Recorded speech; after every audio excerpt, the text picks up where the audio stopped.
Good morning, student. Our today's topic is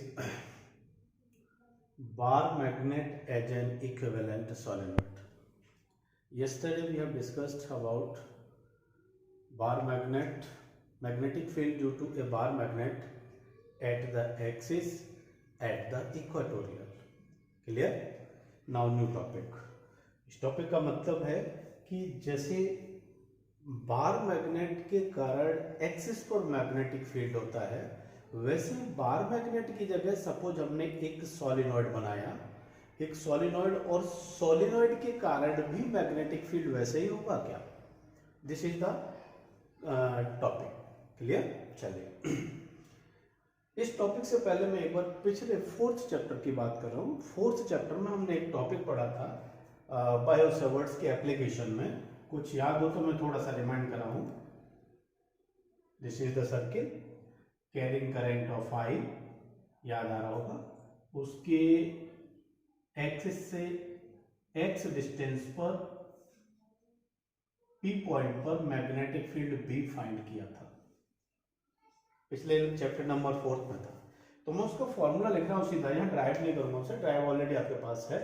एक singular loop के कारण मैग्नेटिक फील्ड था B equal to mu naught I, ये radius है इसका, R square over 2 into R square plus X square, X ये distance, R है, power 3/2.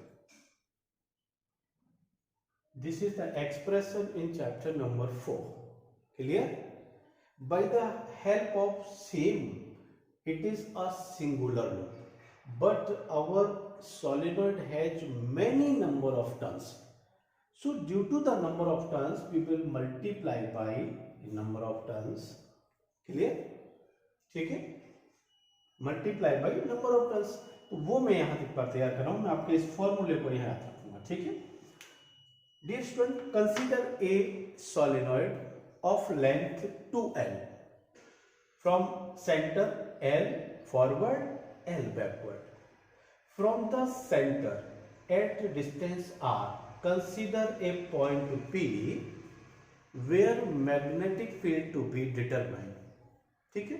Before the determination of magnetic field, consider a small element dx which has n number of turns per unit length. Small n number of turns per unit length. Then how many number of turns will be in dx length? That will be n dx. तो total number of turns आ गया n dx. मैं फिर एक बार कहूँ कि हमने एक छोटा सा एलिमेंट कंसिडर किया. उस एलिमेंट का थिकनेस कितना है? dx है. उसके पर यूनिट लेंथ में small N number of turns present है, तो dx में कितने होंगे? n dx. एक सिंगुलर टर्न के कारण मैग्नेटिक फील्ड का फॉर्मूला ये है. तो n dx के कारण मैग्नेटिक फील्ड कितना होगा, या स्मॉल एलिमेंट के कारण मैग्नेटिक फील्ड कितना होगा? क्लियर? तो magnetic field due to a small element represented by dB, small element है ना, dB, equal to mu naught n dx I a square over 2 into R square plus X square. ये तो radius है और ये distance है. अब ये dx एलिमेंट से P का डिस्टेंस कितना है? R minus X. R minus X plus radius, radius है बेटा इसका a, स्मॉल a ले रखा है, इंटू a स्क्वायर, पावर 3/2. एक बार चेक कर लीजिए फिर से. Mu n dx I a square over 2 into R minus x square plus a square. Same term है सारे के सारे इसी के, यही सारे टर्म है इसमें, केवल कंडीशनली dx एलिमेंट के कारण थोड़ा सा चेंज है. हमने ये क्या किया, एक छोटे से एलिमेंट dx से फाइंड किया है. अब क्या करना है? टोटल सोलेनोइड के कारण मैग्नेटिक फील्ड कितना होगा ये और अपन को डिटरमाइन करना है, ठीक है। तो उसके लिए अपने पास क्या मेथड होता है, हम क्या करते हैं उसको इंटीग्रेट करते हैं, ठीक। चलिए तो अब मैं इसको हटा देता हूं, ये अपने को मिल गया पिछले टॉपिक से, अब उसे आगे कंटिन्यू करते हैं। तो देखिए इक्वेशन नंबर 1 बन गया, ठीक। Now magnetic field due to whole element और whole solenoid, that is B equal to integrate minus L2 plus L, clear. और mu naught n dx I e square over 2 into r minus x of its whole square plus a square, और सारे का power आएगा power of whole 3/2। Is it clear? dB का भी आ गया, इस पूरे को मैंने एक बार इंटीग्रेशन लगा दिया। One condition is also that, क्या कंडीशन है, सपोज ये मान लेते हैं कि ये dx एलिमेंट हमारे पास दे रखा है, सपोज ये एलिमेंट कंप्लीट इस एक्सिस पर होता, इस हाफ पर होता, इस एक्सिस पर होता तो क्या होता, let dx is at center, कहां है, सेंटर पर, सेंटर पर होगा तो x इक्वल टू क्या कंसीडर कर लेंगे, 0, x equal to 0 at center, ये लिख देता हूं मैं एट सेंटर। जब इस dx एलिमेंट को सेंटर पर मान लिया तो ये x 0 हो गया, ये x 0 हो गया, तो हमारे पास लेंथ कितना बचा, केवल r के टर्म में, तो ये क्या आएगा, b equal to again integrate minus L2 plus L mu naught n dx I a square over 2 into r square plus a square power 3/2। ये तो कंडीशनली मान रखा था यहाँ, ठीक है, जरूरी नहीं है, हमने क्या किया, इसको सेंटर पर ही मान लिया, सेंटर पर मान लिया तो कहाँ आ गया, ये कंडीशन आ गया, ठीक है। अब एक काम करते हैं, इसमें से जितने कांस्टेंट है उनको तो इंटीग्रेशन के बाहर ले लें, और जितने भी वेरिएबल्स हैं उन्हें चेंज करेंगे क्योंकि उनका इंटीग्रेशन करना होगा, ठीक है। तो देखिए equal to mu naught constant n dx constant, sorry n constant, I constant, a square constant upon 2 into r square plus a square power 3/2 also constant, और minus L2 plus L dx। Variable क्या बचा, केवल ये dx बचा, ध्यान रखना है क्योंकि x ही चेंज होगा, केवल माइनस L से प्लस L के बीच में, टोटल लेंथ 12 के बीच में केवल स्मॉल एलिमेंट वेरी कर रहा है, रेडियस सेम है, करंट सेम है, number of turns per unit length में कितने हैं, n है, क्लियर, म्यू नॉट सेम है, 2 सेम है, तो all the constant parameters are out of the integration and remaining will be in the integration, clear. Now apply the integration, that is इस पूरे term को एज इट इज सब्स्टिट्यूट किया, sorry, b equal to mu naught n I a square over 2 into r square plus a square power 3/2 and dx का integration x, limit, upper limit and lower limit. एक term और मैं यही लग देता हूं, ठीक है। अच्छा एक कंडीशन और अप्लाई कर लेता हूं, since r is greater than of a, means ये लेंथ हमने ले रखा है डिस्टेंस r, वो रेडियस के कंपैरिजन में बड़ा है, so a can consider as negligible और 0।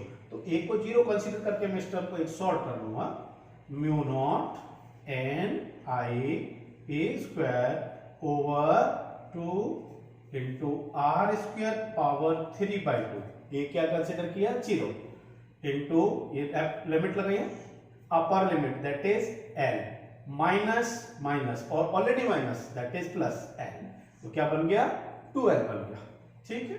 चलिए लिखते हैं आगे, म्यू नॉट n 2l, मैंने इसको मल्टीप्लाई कर दिया अब इसमें, म्यू नॉट n 2l और a square sorry I A square over 2 into ये 2 से 2 cancel R cube 2r3। This is the expression of magnetic field. लेकिन ये तो हमने सारे टर्म में लिख रखा है अभी। मैंने क्या किया, multiply by pi and also multiply by pi, multiply and divide by pi या multiply by pi and both. ठीक है, नेक्स्ट देखिए तो ऐसे देखिए एंड इक्वेशन नंबर 2 कहता हूं सिंस मैग्नेटिक मूवमेंट का फॉर्मूला पढ़ा था हमने, क्या होता है I इंटू ए होता है। ये पाई ए स्क्वायर रेडियस है तो ये तो बन गया एरिया, और टोटल करंट कितना है I12 इंटू एन, ये पूरा टर्म क्या है टोटल करंट है। तो कैपिटल मूवमेंट I इंटू ए बराबर यानी N12I, ये टोटल करंट इंटू पाई ए स्क्वायर, ये एरिया, और इस टोटल को मिलाकर क्या बना दिया magnetic movement.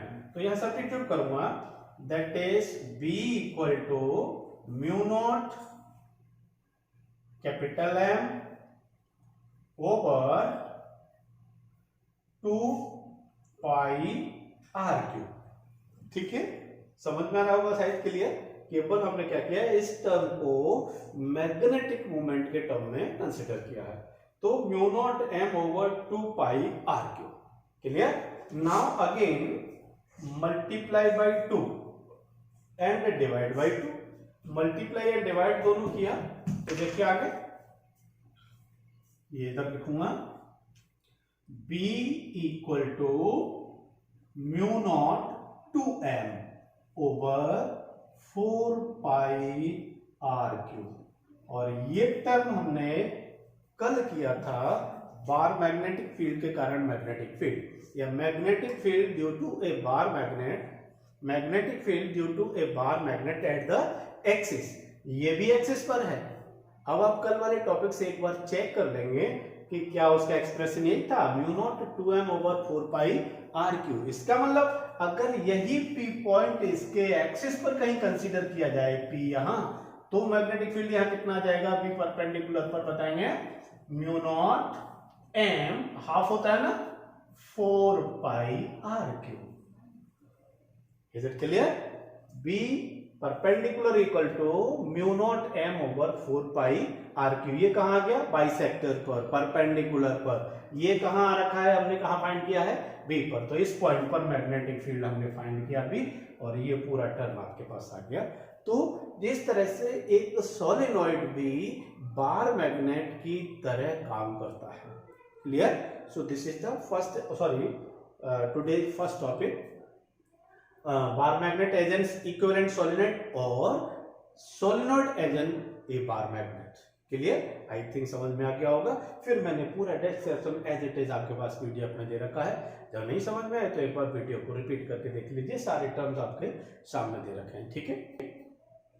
Yes student, our next topic is the dipole in magnetic field. It is the same topic we have studied in the case of electric field. In electric field, there was a electric dipole. Now here a magnetic dipole. So we consider a magnet of length 12, which placed in external magnetic field or straight parallel magnetic field B at an angle of theta. So this is the angle of theta. It is the angle of theta. Clear. Now the force on pole north pole due to its pole strength M, F equal to M B, small m into B, along the direction of magnetic field. किधर लगेगा magnetic field के direction में। At the south pole F equal to small m B opposite to the magnetic field. S पोल पर पीछे की तरफ लगेगा, और जब ये फोर्स इस तरह से लगेगा तो ये इस तरह से डाइपोल होगा अपने पास में। ये फोर्स आगे इधर लगा, ये पीछे लगा, तो ये डाइपोल एक्सिस के अबाउट में इस तरह से रोटेट। क्लियर। तो रोटेशन के टर्म में इस पर जो भी बार मैग्नेट पर टॉर्क लगेगा, टॉर्क का फॉर्मूला होता है, इज इट क्लियर ना? Again I will repeat, magnetic force on north pole F equal to mb in forward direction, force on south pole in reverse direction, and both force are equal and opposite, so they apply the torque, and torque on dipole, that is torque equal to, torque का formula क्या होता है, magnitude of force due to either pole. Electric के case में था magnitude of force due to either charge. Now here magnitude of force due to either pole into perpendicular distance between the poles. दोनों के बीच में perpendicular distance कितना है, तो मैंने क्या किया, एक प्रोजेक्शन डाल दिया, ये प्रोजेक्शन हमारा परपेंडिकुलर डिस्टेंस के लिए, तो देखिए ये बेस आ गया, ये परपेंडिकुलर आ गया और ये हाइपोटेनस, तो हाइपोटेनस की लेंथ आ गई, हाइपोटेनस लेंथ आ गई, और लेंथ कितनी है 2l, तो हमें पता है कि sine theta equal to perpendicular over hypo, then perpendicular equal to hypotenuse into sine theta, तो ये परपेंडिकुलर कितना होगा इसका बताएंगे, क्या ये परपेंडिकुलर डिस्टेंस, हाइपोटेनस कितना है 2l इनटू साइन थीटा, तो ये आएगा 2l sine theta, 2l sine theta, तो formula torque equal to force into perpendicular distance, ये distance 2l sine theta, is it clear? चलिए आगे चलते हैं इसमें, since m into 2l in a same bracket multiply कर दिया मैंने अभी cross into b sine theta, और हमने अभी पढ़ा कि m into 2l magnetic pole strength into 2l, इसे कहते हैं मैग्नेटिक मोमेंट कैपिटल M, तो torque equal to again capital M b sine theta, in vector form torque equal to capital M vector cross capital B vector,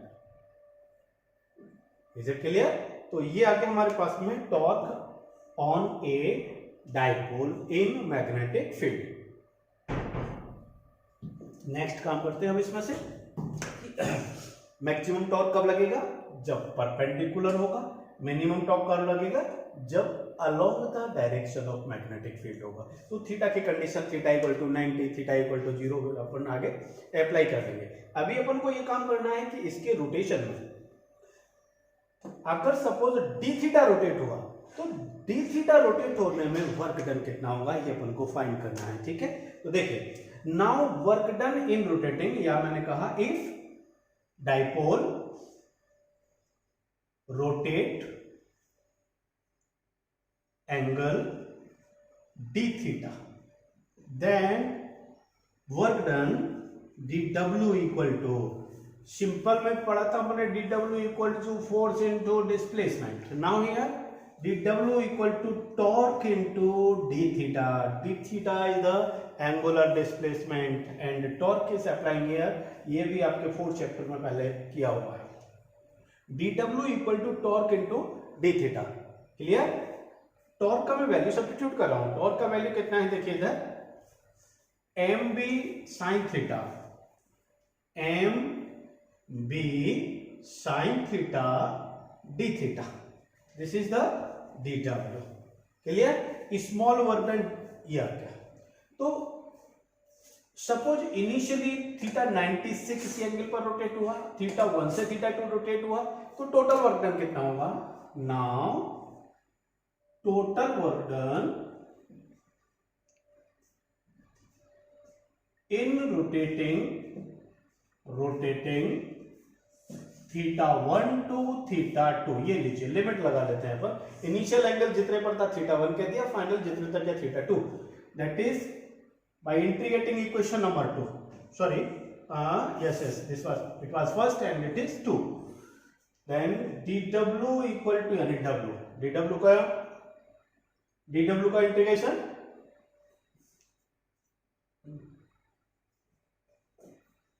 w equal to M B sine theta, ये term शायद आपको नीचे दिखा नहीं होगा, इसी का भी इंटीग्रेट किया, dw का इंटीग्रेशन w, टॉर्क को किया मैंने एम बी साइन थीटा, और ये integration theta 1 to theta 2, equal to M B constant बाहर लिया, integration of sine theta minus cos theta, theta 1 to theta 2 equal to M B, और ये माइनस एक बार बाहर इधर लिया मैंने, upper limit cos theta 2 minus lower limit cos theta 1। Clear? Next step minus M B, this is the network. Condition is that if theta 1 equal to 90 means suppose हमारा dipole पहले मैग्नेटिक फील्ड में perpendicular रखा था। Perpendicular क्यों लिया है? क्योंकि maximum torque की कंडीशन यहां से M B sine theta, for maximum torque theta must be 90 पर सबसे ज्यादा टॉर्क लगेगा, तो सबसे ज्यादा टॉर्क लगेगा उतना ही तेजी से रोटेट होगा। तो मैंने क्या किया, थीटा 1 इक्वल टू 90 और theta 2 equal to theta. Theta means 90 से हमने 10 degree, 20 degree, 30 degree, 40 degree, whatever is rotating, substitute here, that is W equal to minus M B cos theta, theta 2 replace by theta minus cos 90, and you know very well that cos 90 0, that is minus mb cos theta. This is the net work done in rotating angle of theta from the 90 और perpendicular means अगर dipole हमारा perpendicular था magnetic field के और वहां से हमने theta rotate किया, अब may be theta is 45, theta is 30, whatever is given in the numerical we can consider there and that will be here. Clear? Then the work done will be W equal to minus M B cos theta. Clear? Next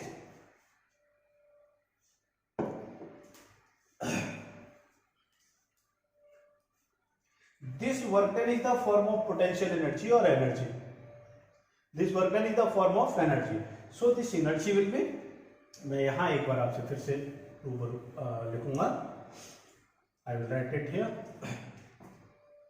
This work done is the form of potential energy, then it can consider U equal to W equal to minus mb cos theta. Clear? Equation number 3, or this is the final equation. Condition is that if theta equal to 0, so yes 0, if theta equal to 0 then u equal to minus mb cos 0 or cos 0 1, cos 0 1, cos 0 equal to 1, then it will be minus mb, or minus mb means negative energy, that is the minimum energy. It is the minimum energy. If dipole is getting minimum energy then it remains in stable, means ये rotate नहीं होगा, it remains in stable, इसे कहेंगे stable equilibrium। stable equilibrium।